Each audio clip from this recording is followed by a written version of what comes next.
안녕하세요. 오늘은 한때 유행처럼 번졌던 말, 전세 끼고 사면 무조건 오른다 라는 믿음이 어떻게 많은 사람들에게 마이너스 프리미엄이라는 상처를 남겼는지 실제 사례를 중심으로 깊게 풀어보려고 합니다. 전세 끼고 사면 무조건 오른다. 그 말의 유혹에 대해서죠.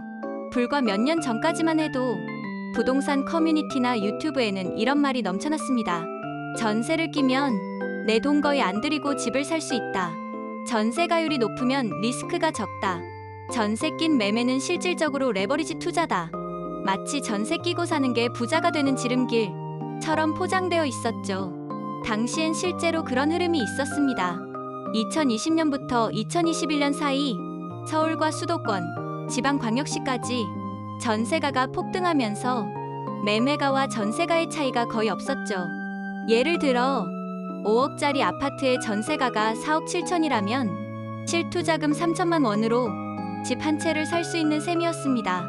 이건 마치 3천만 원으로 5억짜리 자산을 사는 기회처럼 사람들의 눈에 보였겠죠. 그래서 너도 나도 갭 투자, 즉 전세 끼고 매수에 뛰어들었습니다.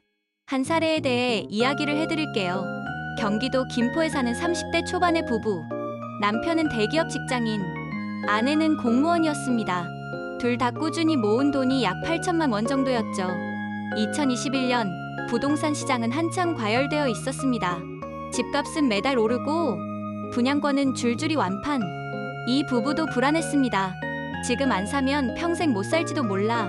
이 말이 그들을 움직이게 했습니다. 그때 부동산에서 들은 한마디가 결정적이었죠. 전세 끼고 사면 거의 돈 안 들고 집 살 수 있어요.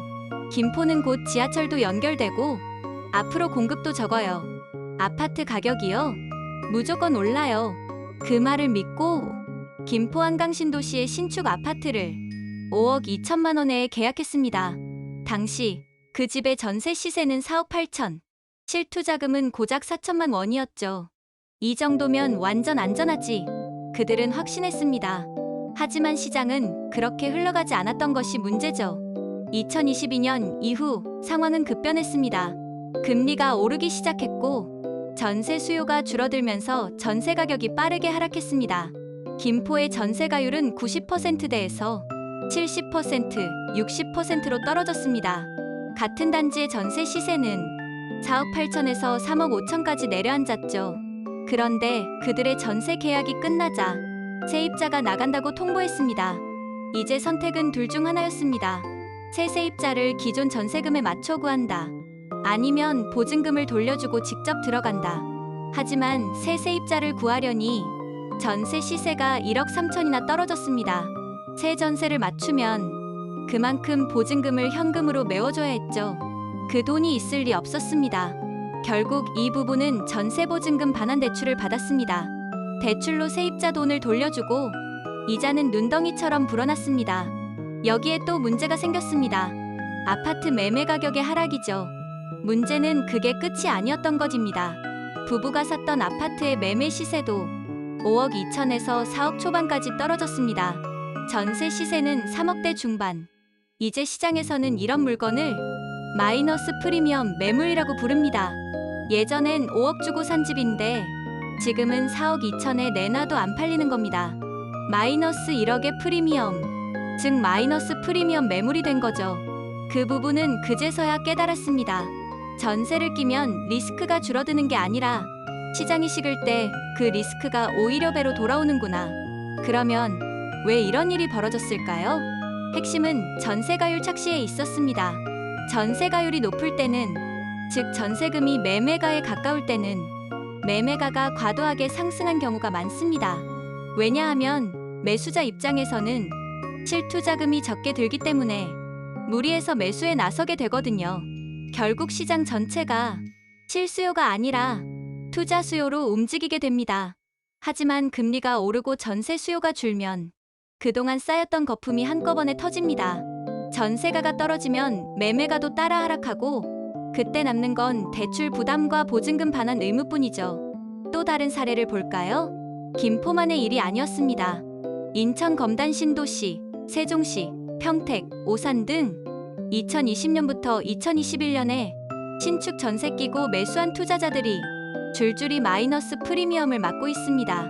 예를 들어 인천 신도시의 한 아파트는 분양가 5억 5천, 전세가 5억이던 시절에 실투자금 5천만 원이라는 말로 팔렸습니다. 하지만 지금은 매매가 4억 5천, 전세 가격은 3억 후반대, 실투자금은 5천만 원에서 추가 1억 손실로 바뀌었죠. 세종시 역시 마찬가지입니다.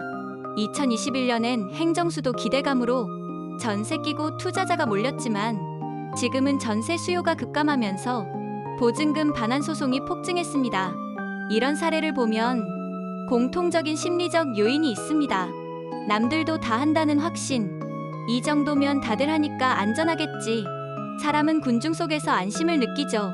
지금 안 사면 늦는다는 불안. 패닉바잉이라는 말 기억나시죠? 가격보다 불안이 먼저 움직인 겁니다. 전세가 있으니 안전하다는 착각.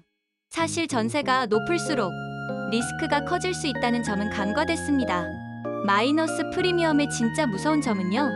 마이너스 프리미엄은 단순히 팔 때 손해본다 수준이 아닙니다. 전세가 하락으로 세입자에게 돈을 돌려줘야 하고 그 과정에서 대출 부담이 생깁니다.